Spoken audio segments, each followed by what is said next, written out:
कचनार बा सामान काजी एकदम से उधिया देवका सो रहे बड़ी सवा में कटे बा जवान जोड़ा तानी हाथ कचनार बा सामान सुने एने ओने छुई दहिया खान देबा का रजाई में बजाई के परान ले बका रजाई में बजाई के परान ले बका रजाई में बजाई के परान ले बका आज बकसला राजा जी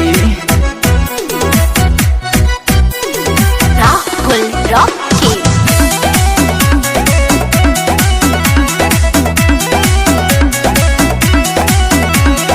करतानी जबरी बड़ी होता हमरा कष्ट जी कौन नशा कैनी भइल मतिया भरष्ट जी इहो होला जदि रहित हमके पता हो शादी करे के करती नहीं हम खाता हो तोहरे हई धन ना ध्यान देबा का रजाई में बजाई के परान ले बका रजाई में बजाई के परान ले बका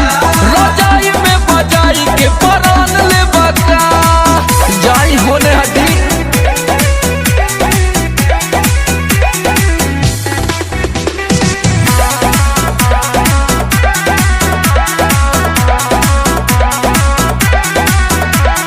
धक धक जीव होके लागेला हमार जी सैया समार जब धरेला कमर जी परनावा निकल जाला हे राजा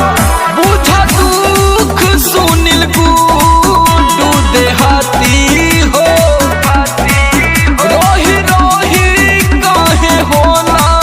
जज्बाती हो अटवा के लोई जस शान देबा का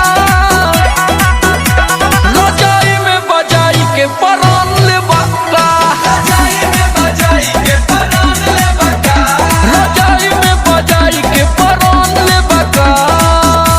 बुफरवा फाड़ दे बका राजा जी।